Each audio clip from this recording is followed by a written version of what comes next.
জীবনের বহু সংগ্রামের পর আল্লাহ তাআলার নির্দেশে হযরত মুসা আলাইহিসসালাম ফেরাউন ও তার সৈন্যবাহিনীকে শেষ করে ফেললেন এবং অসহায় বনী ইসরাইল জাতিকে নিয়ে বসবাস করতে লাগলেন লোহিত সাগরের ওপারে এক নতুন ঠিকানায়। এর মধ্যে ঘটে যায় বিভিন্ন ঘটনা এবং বয়ে যায় সময়ের পর সময়।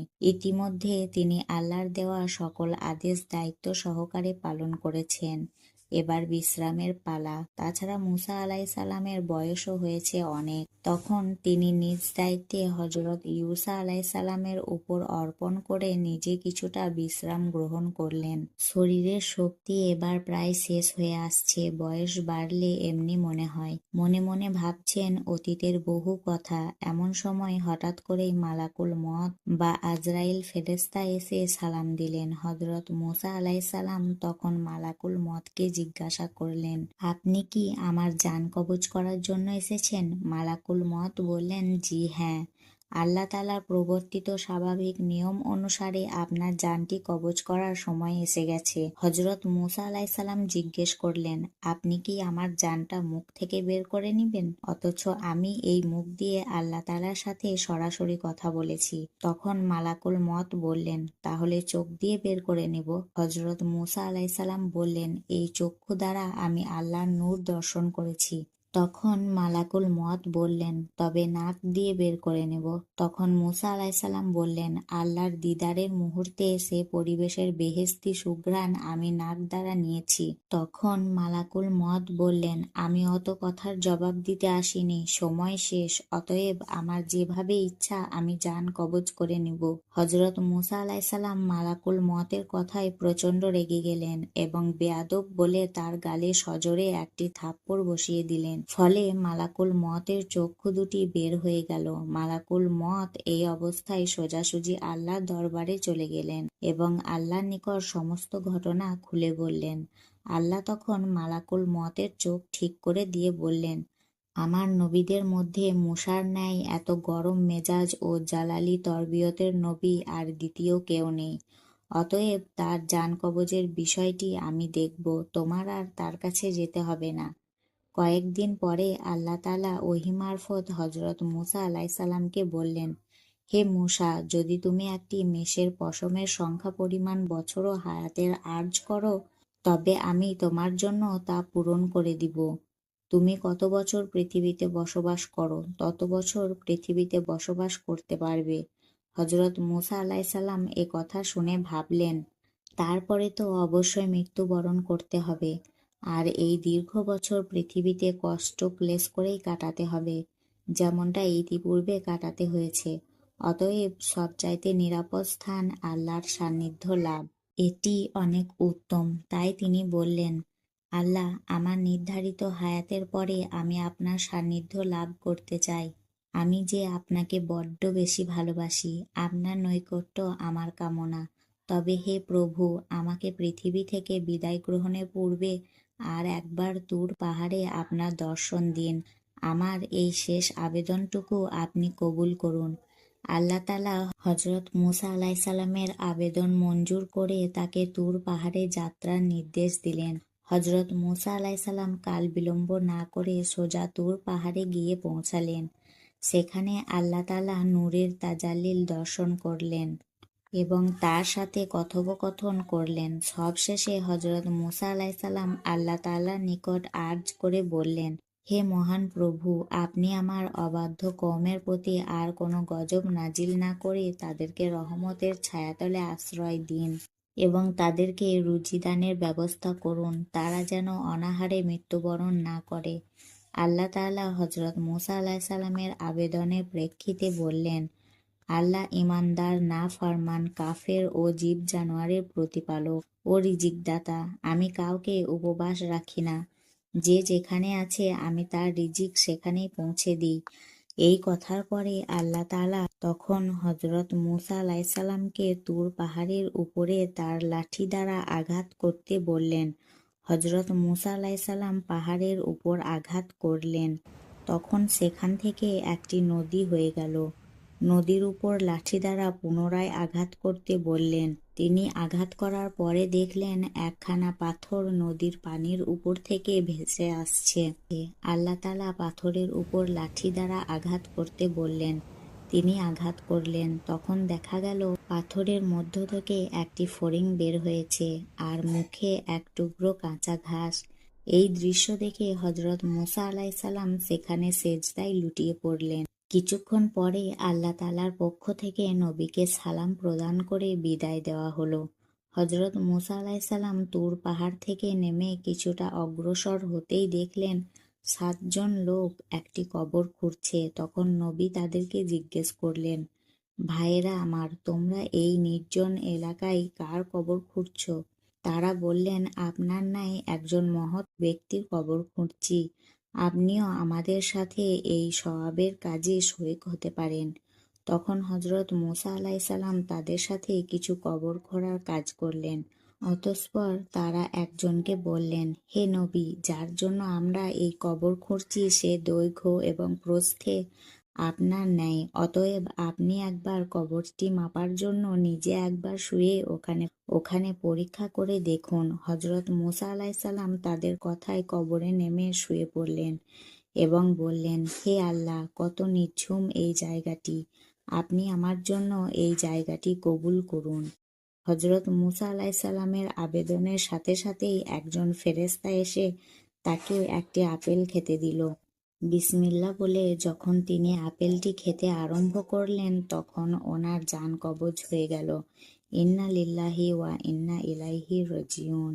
তখন উপস্থিত ফেরেশতারা হযরত মুসা আলাইহিসসালামকে উঠিয়ে ওযু গোসল করালেন, জানাজা পড়ালেন এবং পুনরায় তাকে সেই কবরে দাফন করলেন। কোনো মানুষ জানতে পারল না হযরত মুসা আলাইহিসসালামের দাফন কোথায় হয়েছে। বনী ইসরায়েলেরা হন্যে হয়ে তার কবরের অস্তিত্ব অনুসন্ধান করে বিফল হয়েছেন। মনুষ্য জাতির জন্য তার কবরের অস্তিত্ব আজও অজানা রয়ে গেছে। তিনি পৃথিবীতে আনুমানিক ১৫০ বছর বেঁচে থেকে আল্লাহর সান্নিধ্য লাভ করেন। ফেরাউনের সৈন্যদের হাতে নিহত হবার নিশ্চিত সম্ভাবনা দেখা দিলে আল্লাহর প্রত্যাদেশ অনুযায়ী পিতামাতা তাদের প্রাণাধিক প্রিয় সন্তানকে সিন্ধুকে ভরে বাড়ির পাশের নীল নদীতে ভাসিয়ে দিলেন। অতঃপর স্রোতের সাথে সাথে সিন্ধুকটিও এগিয়ে চলল। ওদিকে মূসার বড় বোন তার মায়ের হুকুমে সিন্ধুকটিকে অনুসরণ করে নদীর কিনারা দিয়ে চলতে লাগল। এক সময় তা ফেরাউনের প্রাসাদের ঘাটে এসে ভিড়ল। ফেরাউনের পুণ্যবতী স্ত্রী আসিয়া বিনতে মুজাহিম ফুটফুটে সুন্দর বাচ্চাটিকে দেখে অভিভূত হয়ে পড়লেন। ফেরাউন তাকে বনী ইসরায়েল সন্তান ভেবে হত্যা করতে চাইল, কিন্তু সন্তানহীনা স্ত্রীর অপত্য স্নেহের কারণে তা সম্ভব হয়নি। অবশেষে ফেরাউন নিজে তার প্রতি আকৃষ্ট হয়ে পড়েন, কারণ আল্লাহ মূসার চেহারার মধ্যে বিশেষ একটা মায়াময় কমনীয়তা দান করেছিলেন, যাকে দেখলেই মায়া পড়ে যেত। ফেরাউনের হৃদয়ের পাষাণ গলতে সেটুকুই যথেষ্ট ছিল। বশতত এটাও ছিল আল্লাহর মহা পরিকল্পনারই অংশবিশেষ। ফুটফুটে শিশুটিকে দেখে ফেরাউনের স্ত্রী তার স্বামীকে বললেন, এ শিশু আমার ও তোমার নয়নমণি, একে হত্যা করো না। এ আমাদের উপকারে আসতে পারে অথবা আমরা তাকে পুত্র করে নিতে পারি। আল্লাহ বলেন, অথচ তারা আমার কৌশল বুঝতে পারল না। মূসা এতক্ষণে ফেরাউনের স্ত্রীর কোলে পুত্র স্নেহ পেতে শুরু করলেন।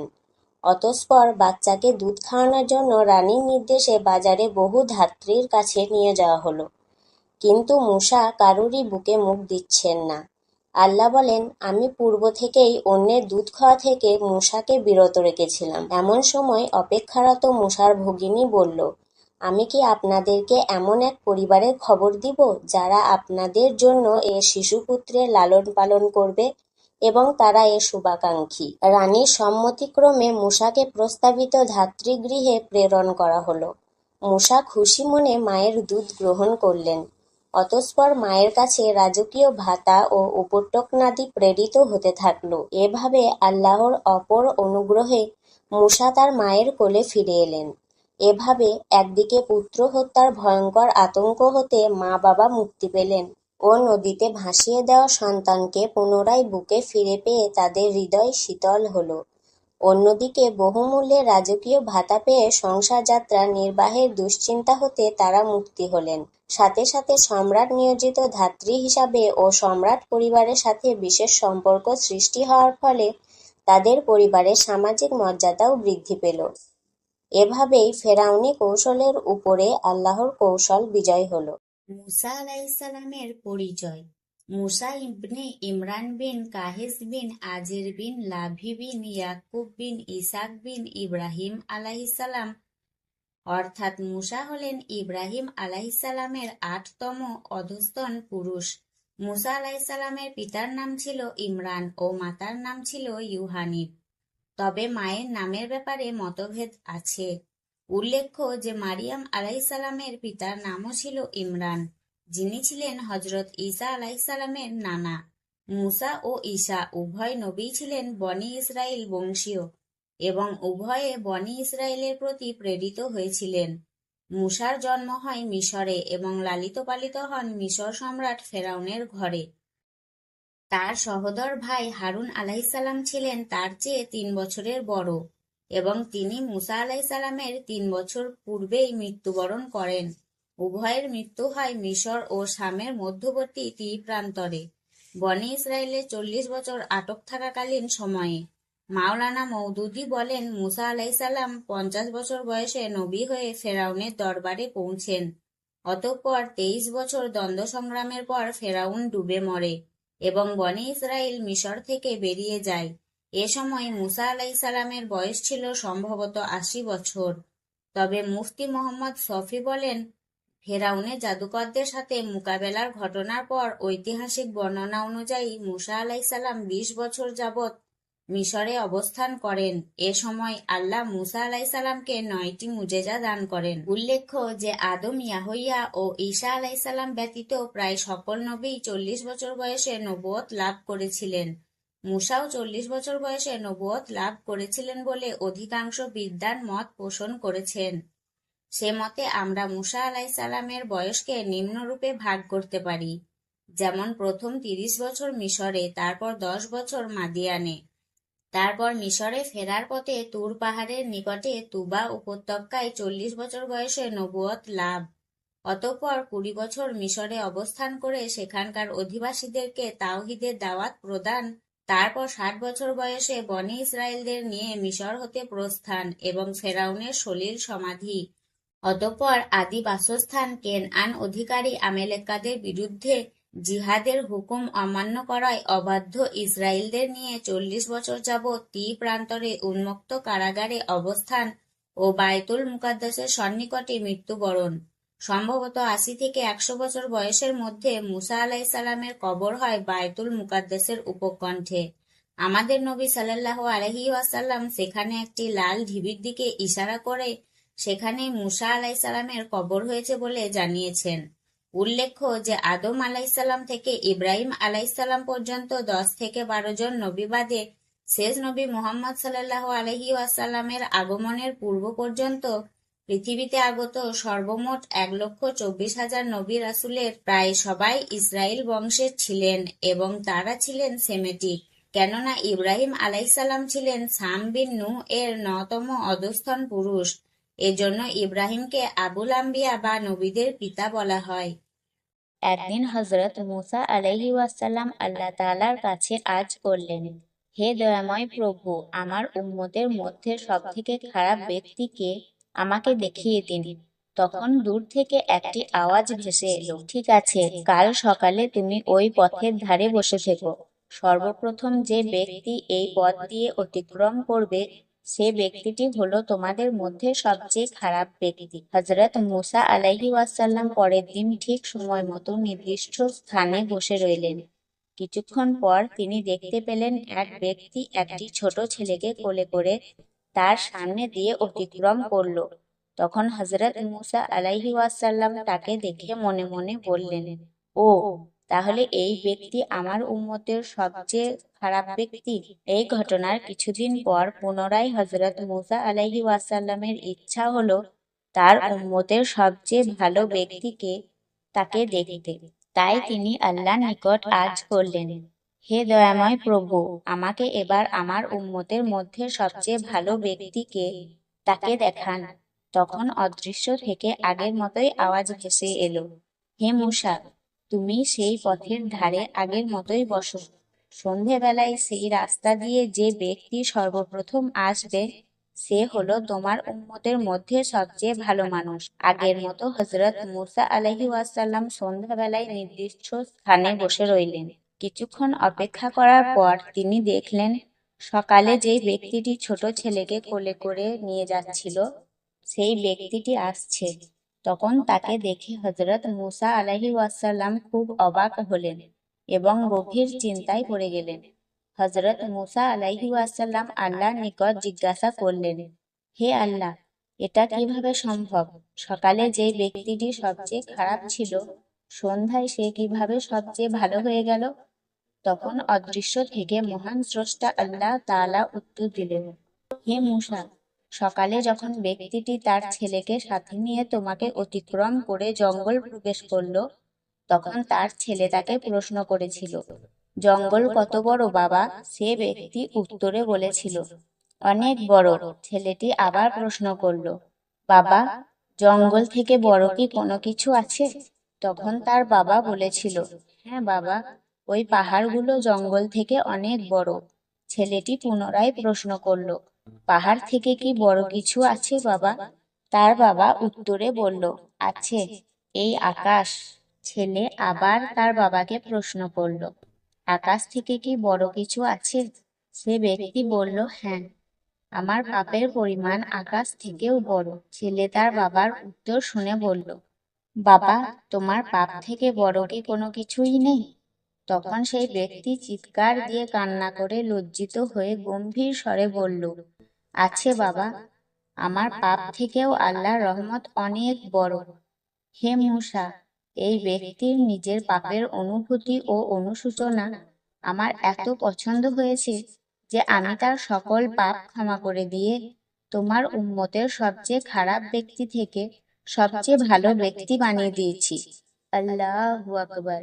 হে আল্লাহ, আপনি আমাদের সকলকে আমাদের পিছনের গুনাহের কথা সব সময় স্মরণ করে সামনের দিনগুলোতে সত্য পথ চলার তৌফিক দান করুন। আমিন। আপনার পাপ যতই বড় হোক না কেন, আল্লাহর রহমত তার চেয়েও বড়।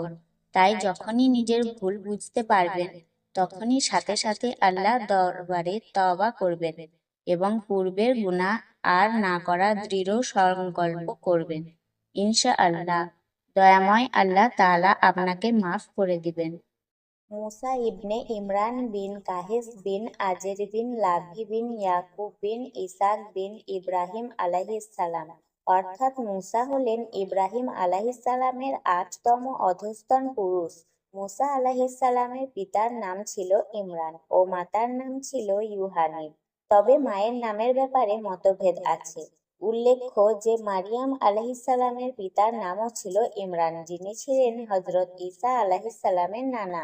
মুসা ও ঈসা উভয় নবীই ছিলেন বনী ইসরাইল বংশীয় এবং উভয়ে বনী ইসরাইলের প্রতি প্রেরিত হয়েছিলেন। মুসার জন্ম হয় মিশরে এবং লালিত পালিত হন মিশর সম্রাট ফেরাউনের ঘরে। তার সহোদর ভাই হারুন আলাইহিসসালাম ছিলেন তার চেয়ে 3 বছরের বড় এবং তিনি মুসা আলাইহিসসালামের 3 বছর পূর্বেই মৃত্যুবরণ করেন।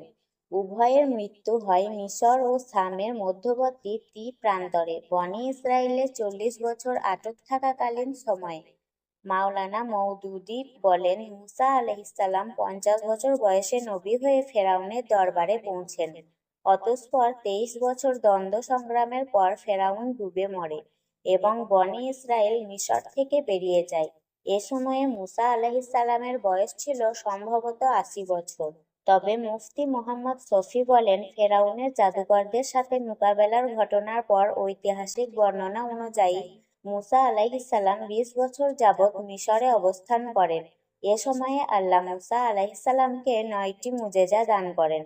উল্লেখ্য যে আদম, ইয়াহইয়া ও ঈসা আলাইহিসসালাম ব্যতীত প্রায় সকল নবী 40 বছর বয়সে নবুয়ত লাভ করেছিলেন। মুসাও 40 বছর বয়সে নবুয়ত লাভ করেছিলেন বলে অধিকাংশ বিদ্বান মত পোষণ করেছেন।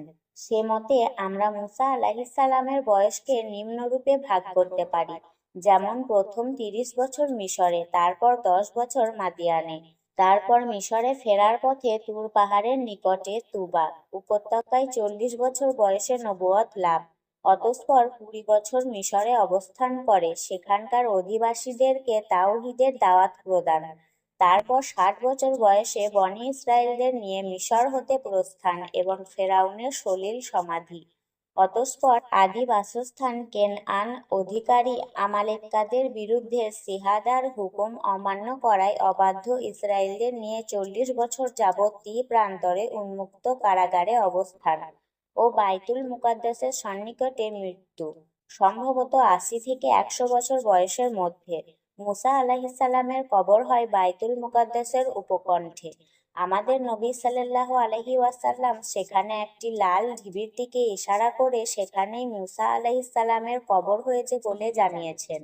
উল্লেখ্য যে আদম আলাইহিসসালাম থেকে ইব্রাহিম আলাইহিসসালামের পর্যন্ত 10 থেকে 12 জন নবী বাদে শেষ নবী মুহাম্মদ সাল্লাল্লাহু আলাইহি ওয়াসাল্লামের আগমনের পূর্ব পর্যন্ত পৃথিবীতে আগত সর্বমোট 1,24,000 নবী রাসূলের প্রায় সবাই ইসরাইল বংশের ছিলেন এবং তারা ছিলেন সেমেটিক, কেননা ইব্রাহিম আলাইহিসসালাম ছিলেন শাম বিন নূহ এর 9তম অধস্তন পুরুষ, এজন্য ইব্রাহিমকে আবুল আম্বিয়া বা নবীদের পিতা বলা হয়। তো বন্ধুরা, আজ তাহলে এই পর্যন্তই, আবার পরের ভিডিওতে দেখা হবে ইনশাআল্লাহ।